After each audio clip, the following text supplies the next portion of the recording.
I know, same for me. Ready. Brilliant, I tell you. Right, as always, the same thing, right?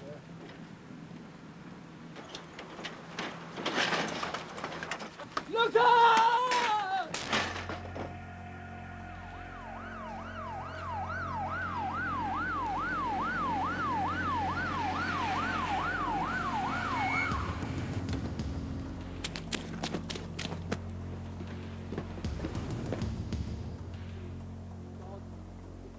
Come over here, please, hurry. The thing fell over on him. I couldn't stop it. I'm sorry, but it just fell over. I couldn't help it. I swear it wasn't my fault. Is it going to be all right? Yes, you'll be fine. Can you take that piece of kit off me, please? Fine, do you know his name? Yeah, Steve. He works for you, does he? It does. Right, can we address him on that anyway? It had nothing to do with him. We were just walking by.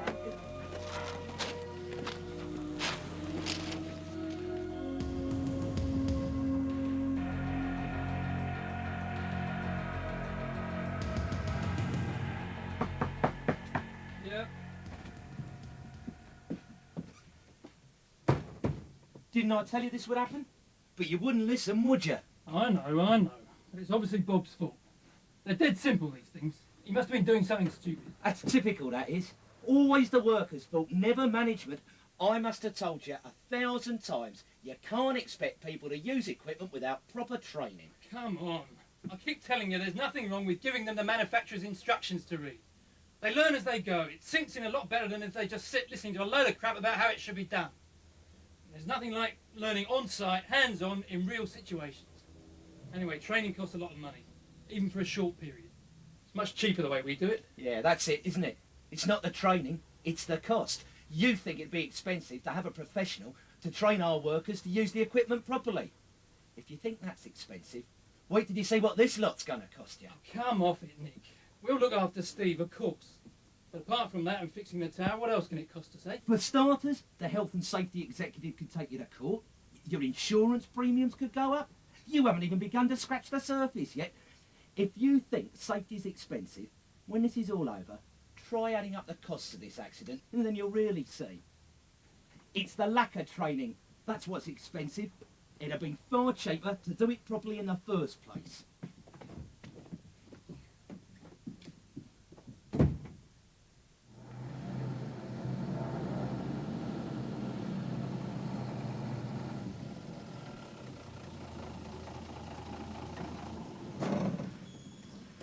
Did that ring any bells? Wonderful things, mobile towers. Quick, light, easy to put up. Perhaps all too easy. Everyone seems to think that just because mobile towers are easy to use, they must be terribly safe. How wrong can you be?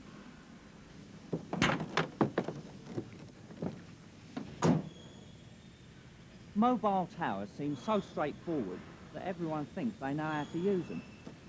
Wrong. You need proper, practical, hands-on training, ideally in realistic site conditions.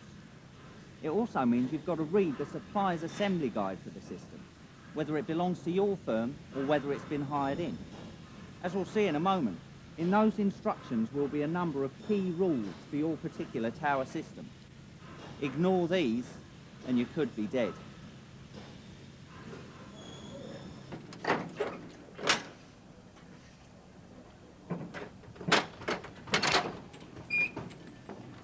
There are also legal requirements which everyone has to follow. The provision and use of work equipment regulations and the manual handling regulations, for example. These apply to all stages of erecting, using and dismantling a tower. Mobile towers do have a lot going for them. They're incredibly versatile. They're ideal for jobs which are only going to take a few hours. They're light and easy to erect. Used properly, they're very safe. Usually a lot safer than trying to make do with ladders. But people do take them for granted. They forget the rules. They forget that there are different sorts of tower. Not just that they're made up from different sorts of materials, aluminium, steel, tube and fittings, for example, but that each manufacturer's system has its own methods and its own limits.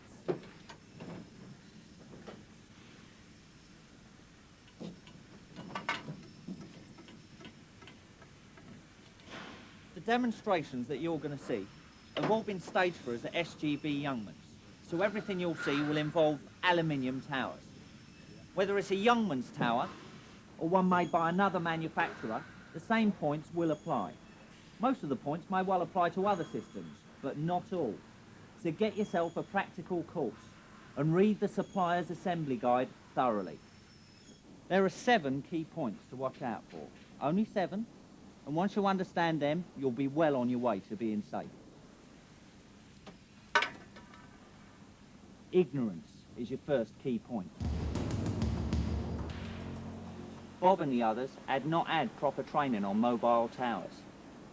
Your second key point, instability. One of the first things you should do, think. What's the ground like? Is it level? Is it clear of any drains, trenches or holes? Is it firm enough to take the weight of the tower, the workmen and their tools and materials? Is there actually enough room? Don't forget that the base of the tower will often be larger than the platform, particularly if you need to fit outriggers. Never support a tower on bricks, blocks or anything else to try and make it taller.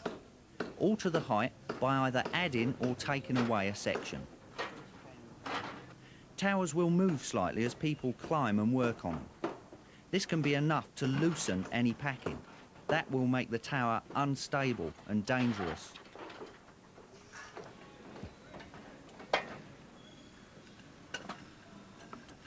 If you're using wheels or casters, make sure they have brakes that work.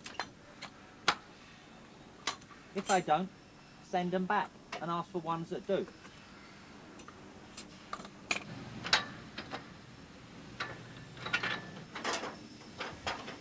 All right over there, boys?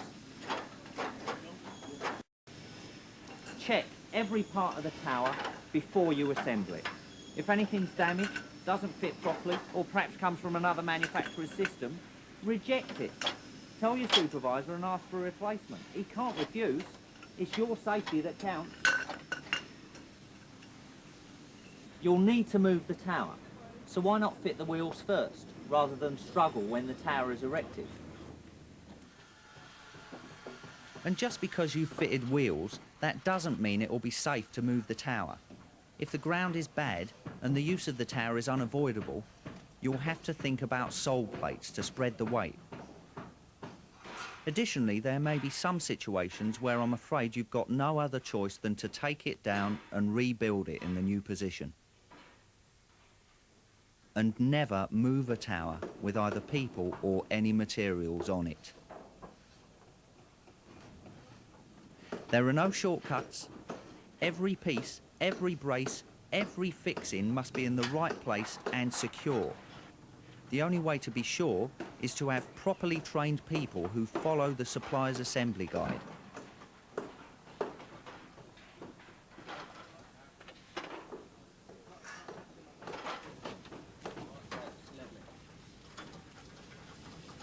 Once the tower's in the right position, level it if you need to by using the jacks. Now, jacks are only for levelling. Never use them to try and add height to the tower.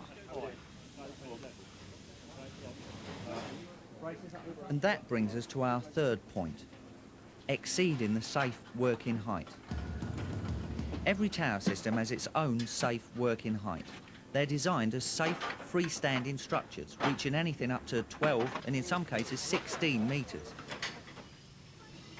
There used to be a simple rule of thumb, with the safe height being so many times the base, but no longer. The safety standards for stability are much tougher than they used to be, so check the supplier's assembly guide to see exactly how high you can safely go. If you need to go higher than the limits for the basic tower, use either outriggers or stabilisers. You'll need different sizes for different heights, so once again, check the guide. Sorry? By adding outriggers and stabilisers, you will be giving the tower a larger base. This may allow you to go up another lift or two. Yeah? Do you want to hand up there, Jim? If you don't have the space for outriggers, you may be able to tie the tower to a rigid structure using special couplers or some other technique specified by the manufacturer. Or you may be able to use counterweights to make the tower more stable, but that's a special case. Something else to remember is that outdoors, the safe working height will be less than it is indoors. That's because inside, your tower won't be affected by the wind. Mountaineering, our fourth important point. Yes, they may remind you of the adventure playgrounds you played in as a child, but never climb up the end frames unless they're specifically designed as ladders. You must remember only climb inside the tower. Where the system has no ladder built in, use the proper ladder sections supplied. These fit inside the tower and must be long enough to reach either the working platform or an intermediate access platform safely. Never use a loose ladder. Point number 5, an unsafe platform. Just because they're only being used for a short time, that doesn't mean you can skimp on the normal safety precautions. Where's the guardrails? What about the tow boards? Who's going to fall over this clutter or down the open hatchway? Use the pre-formed platform that comes with most aluminium towers, not scaffold boards. Keep the workplace safe and tidy. You need 2 guardrails, one a metre high, the other halfway between that and the tow board. Tow boards should be at least 150 millimetres high, so there should be no gap greater than 470 millimetres.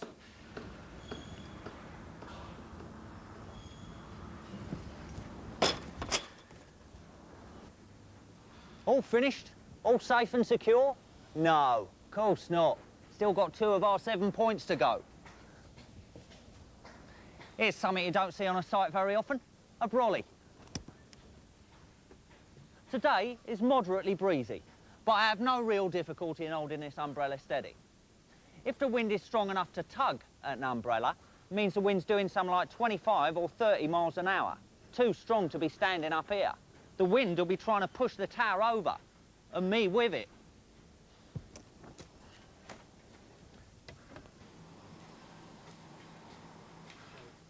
In fact, you shouldn't be working up a freestanding tower in a wind of 17 miles per hour or more. At 25 miles per hour, the tower must be tied to a rigid structure. But if the forecast says the wind will reach 40 miles per hour, that's gale force, dismantle the tower as quickly and safely as possible. These are general guidelines. For specific rules for your tower, once again, check the supplier's assembly guide. And when you do tie your tower, use the special coupler or other technique which the manufacturer specifies. If you need to cover your tower with sheeting, you'll have the builder's equivalent of a sailing ship. The wind will affect it a lot more. In cases like this, always tie the tower to a rigid structure and, you've guessed it, check the instructions. So that, obviously, is point number 6, an untied tower. If it's sheeted, if it's windy, or if you have to leave it overnight, tie it in. If you can't tie it safely, take it down. Now on to point number 7, overloading.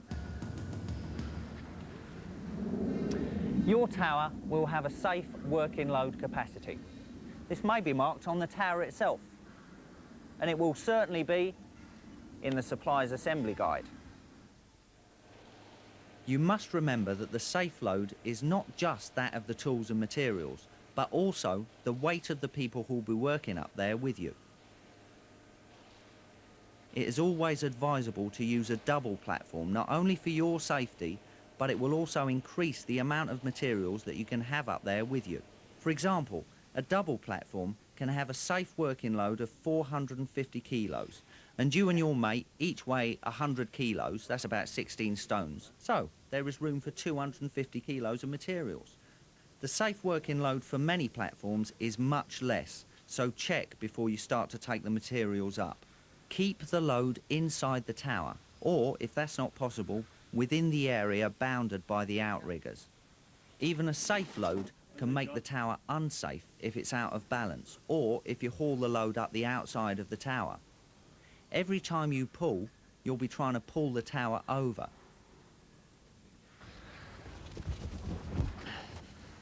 So, there you have them, our 7 key points. Ignorance of the safety issues involved in erecting and using a tower. Instability, not checking the ground or site properly before you start. Exceeding the safe working height. Mountaineering up the frame or the outside. The unsafe working platform. Leaving a tower untied. And finally, overloading. There you go, mate. You all right? You'll be all right. Hi, Bob. Just back from the hospital, eh? So how's Steve doing? Not too good. The doctor said he might not be able to walk again. See, when the tower hit him, it really hurt his back, and poor bastard, I really feel terrible about this. Didn't I tell you this would happen? Didn't I tell you somebody would get hurt? Did you take any notice? Okay. You made your point. I still don't see how you did that. If you couldn't manage it, why didn't you get someone to help you? It's bloody stupid. Yeah, well, he looks obvious, but he didn't have any training, did he? Didn't even have the instruction book for that system. I had to make it up as I went along. Oh, great, so now it's my fault. You try running a bloody business. You lot think it's all dead simple, don't you?